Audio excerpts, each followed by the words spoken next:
Greetings, it is I, Tantus Naravan Dracovin, Lord and Emperor of the Dracovin Empire, and welcome. It is time to continue my discussion on the history of Magic the Gathering. I've been going from set to set over time and introducing you to these various products released in the Magic the Gathering line. So today, I have the second set in the Odyssey block, Legions. Now this was the first small expansion, of course, and it was released on February 3rd of 2003. Now it had the themes of creatures only, morph triggers, slivers, and tribal/creature themes. It introduced the keywords of amplify, double strike, and morph to go with the other various keywords which were already being used. Of course, like other sets within this block, it had a very heavy tribal creature theme and continued with a lot of the traditional tribal creatures. The interesting thing about this set is the first creature-only set in Magic history. All 145 cards that were released as part of this set were creatures. Nothing else in this set was. It, of course, did see the return of slivers, which were very popular type of creature type, and we did see the Mist Form Ultimus, the first creature to actually have every creature type. This is actually a precursor for the Changeling ability that showed up in Lorwyn. Now, the set had a 15-card booster, 4 pre-constructed decks, and of course a fat pack. Its pre-release was on January 25th of 2003, and the special promo was a foil feral throwback, and it had a novel accompanying the set of the same name. Now the story shows off that Kamahl is in an uneasy alliance with the Cabal. The two of them are fighting against the angel Akroma. Ixodor, the creator of Akroma, is dead, but this hasn't stopped Akroma from seeking the destruction of Phage, which happens to be the reborn version of Kamahl's sister, Jessica. In the meantime, the slivers return. They're clones of the original ones that are now basically created in a laboratory and get out. They do. They get loose. The end of the storyline that's told in the novel has Phage, Akroma, and Zagortha basically merging into one being, Corona, which will be important for the next set. Now it had 2 tokens as player rewards, including a sliver token. It, of course, as I said, continued the theme of these creatures and tribals that it had from the previous set, continuing to basically promote those. It introduced a number of other themes and keywords, though. Amplify. When a creature with Amplify came into play, you could reveal a number of creatures that shared a type with that creature, and you would put +1/+1 counters on the creature you just played, equivalent to the Amplify cost, basically multiplied by the number of cards you have revealed. Double Strike was inspired by basically a card promotion event where people were trying to make up their own cards and abilities. It effectively does both first strike damage and normal damage. Morph triggered abilities were special abilities on a creature that triggered when this creature was flipped face up from being morphed. The Provoke keyword was a special ability on a creature inspired by the Provoke card within Stronghold. Effectively, when a creature with Provoke attacks, a creature the defending player controls can be untapped and be forced to block the provoking creature.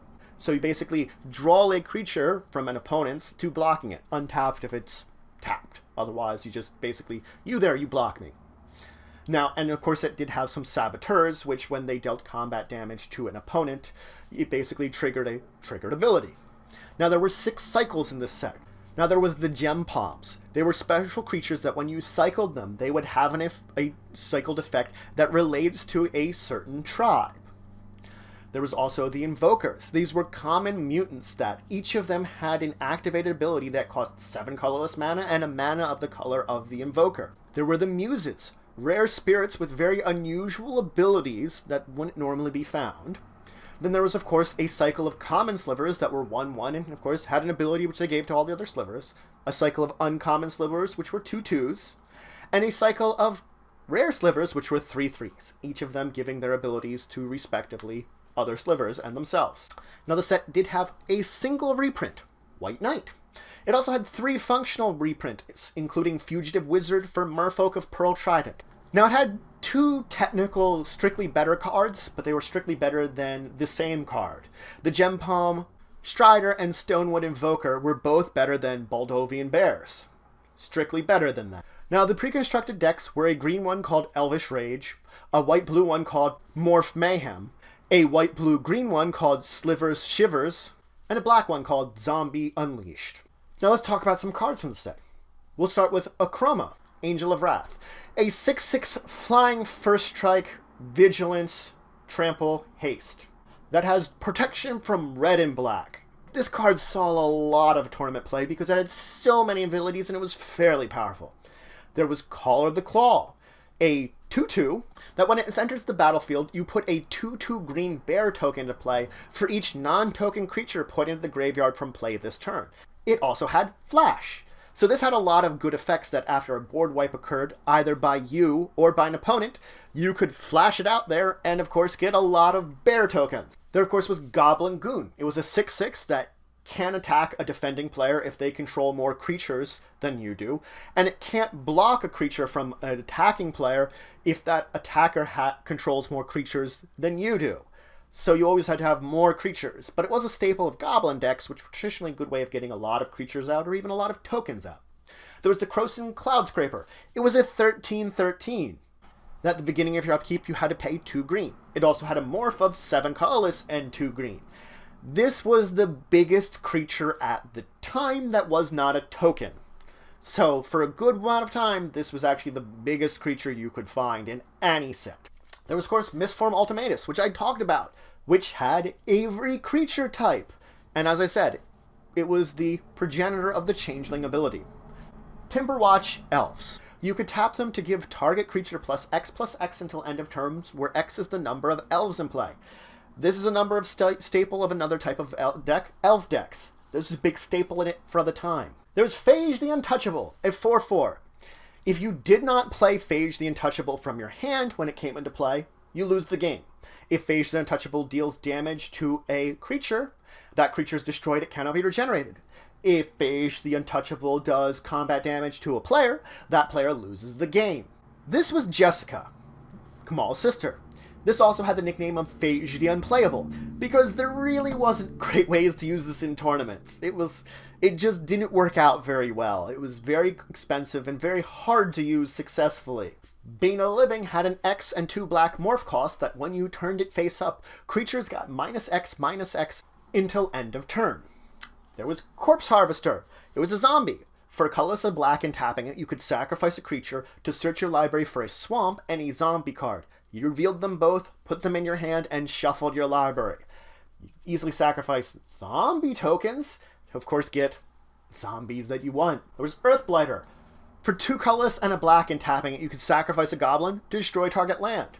Basically, make goblin land destruction. There was Essence Sliver. Whenever a sliver deals damage, you gain that much life. Its controller gains that much life. Pretty good one. Gloom Rider. Non-creature spells cost 1 more to cast. This basically, in a creature-heavy deck, screwed up non-creature spells which might be from other sets in the block. Imperial Hellkite, a 6/6 flyer that has a morph cost of 6 and 2 red. Its morph-triggered ability is when it's turned faced up, you may search your library for a dragon card, the Imperial Hellkite being a dragon, reveal it and put it in your hand, shuffle your library afterwards. So you could morph it in order to basically get another dragon from your deck. Killmouth Dragon, with an Amplify of 3. It's a 5/5 flyer that can tap to deal damage to target creature or player equal to the number of +1/+1 counters on it. So very easily this ramps up very quickly if you reveal even 1 dragon, let alone 2 or more. Noxious Ghoul. When Noxious Ghoul or another zombie enters the battlefield, all non-zombies get -1/-1 until end of turn. So in a zombie deck, you just screw everybody else. Planar Guide. For 3 colors and a white, you exile Planar Guide.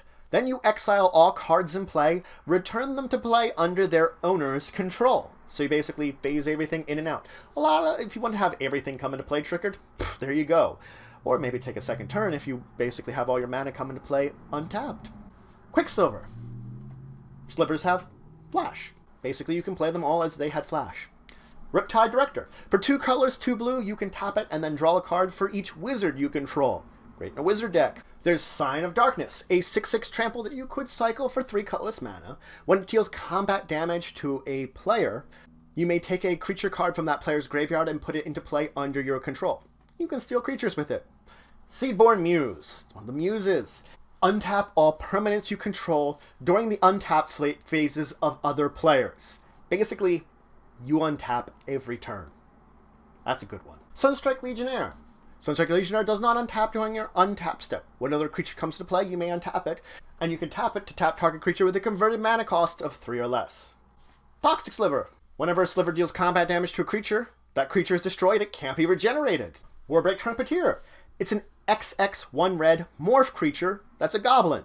When it is turned face up, you put X11 goblin creature tokens into play. So, of course, it's XX and 1 red to unmorph it, but you get a lot of goblins for it. Ward Sliver. When it comes into play, you choose a color. Slivers get protection of that color. There you go. As simple as that. If you have a playset of 4 of them, you basically cut out 4 colors from basically affecting your slivers. Windboard Muse. Creatures can't attack you unless its controller plays 2 for each creature attacking you. Wirewood Chandler. You can tap it to add X mana of any color to your mana pool where X is equal to the number of elves in play. So it's similar to the Priest of Titania, except it's any color instead of just green. Wirewood Hive Master. When a non-token elf comes into play, you may put a 1/1 green insect token into play. So it's an elf that also gives you some insects if you're playing an elf deck. Some extra token. So that's it for today. I introduce you to Legions. An interesting set that it is only creatures. Only creatures. There was no card in this set that wasn't a creature. 145 creatures. Now, they made up for this with a number of effects that would be similar to what a spell might have. They had morph effects, various come into play effects, various triggered effects that all were there to act like the non-creature spells that didn't exist in the set. It is a very interesting experiment that Magic made, that they decided to make an entire set of creatures. It's in fact one that is still to this day a little controversial. A very strange thing that they did here. They've made many experiments, but this one's unique. Now, it did continue a lot of the themes that were established in Onslaught, in the entire block itself. Tribal themes. It still had, of course, Morph, but it also did add some abilities that we can see now. Double Strike. Double Strike still tends to show up here and there. Provoke, not as much, but you do see it occasionally. Of course, Amplify has fallen by the wayside, but it could still show up. It wasn't a terrible ability, and especially in one that had tribal effects. Tribal decks it would be great in. So this still was a pretty powerful set, and it did have very strong cards, as I talked about. Some which still work very well in tribal decks. I still would recommend some of these cards for tribals. Riptide Director for a wizard deck. Some of the elves I talked about for the elf decks. They're still good. But it was an interesting experiment. More than anything, an experiment, as Magic continued during this time period, leading towards the modern era, testing things out. Tribal decks are powerful, and this is one that did help them a lot. But if you have any questions, comments, anything you want to say, anything you think I left out, please leave in the comments below. Please like, share, and subscribe. It shows support the channel, the Empire, the work I do. If you want to show some extra support, you can check out my Patreon, link in the description below, which I did just recently update. Also, if you want to see some other Magic the Gathering content, I can recommend from some of my friends of the multiverse. Card Bazaar, They Said We Said, and Tasty Snackies. You could always check out their great work if you want to see some other Magic work and you've gone through all of mine. Links will be to the description below to them.